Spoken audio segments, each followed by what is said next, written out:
It's Don Skaggs with Empowered Inventing, where we help you help others by taking innovation and opportunity and turning it into real things like products and businesses.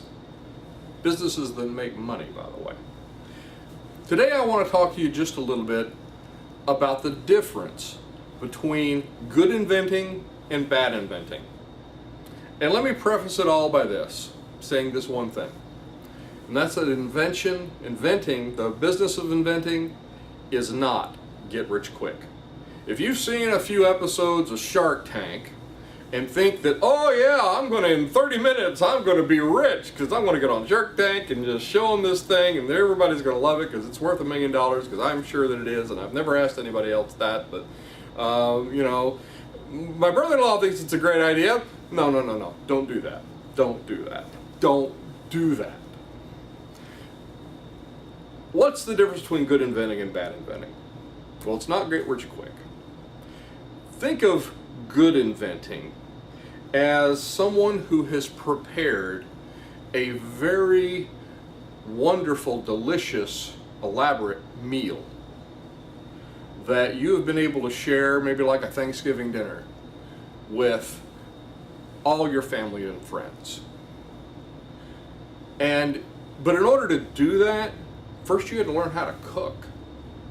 And maybe you tried some things and it didn't work out too well, but you tried them and you didn't, spend a whole bunch of money to try them, to kind of learn, to go through that learning process. You didn't spend all your money to do that.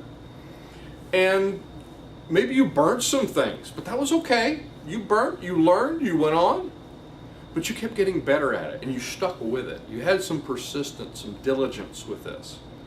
And you kept moving forward, and you were getting a little better at it. You tried it again, you got a little better at it. And you started talking to other people who maybe had some other good recipes that you could try and use. And maybe you got to talk to those other people who really cooked a lot better than you did.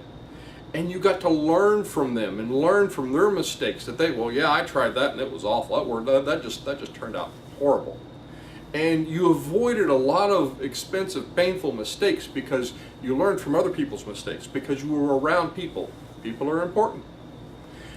And so you got better at it, and you kept with it, and you were persistent, and you got better and better until finally you could prepare this sumptuous meal that you were able to share with all these family and friends, and everybody just loved it.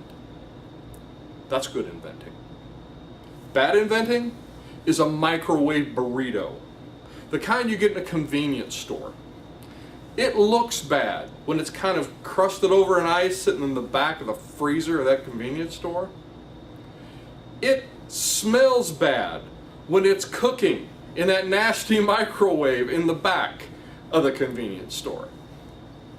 It tastes bad when you eat it, but you eat it anyway. Why? Because you're in a hurry and you're not thinking through what you're doing. And whether it's bad inventing or a microwave burrito, at the end you are sick at your stomach and full of remorse. And that's the difference between bad inventing and good inventing. And you just have to think of it that way. If you're trying to take this shortcut, you're going to end up with some nausea. And I've seen it with inventors. They want to take that quick trip.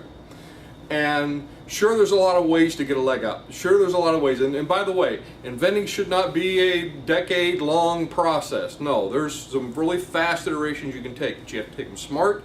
You have to have the wisdom first. If you don't have the wisdom first, you'll take a lot of your time and a lot of your money, and you'll end up pouring it down a drain because you won't know where to spend it.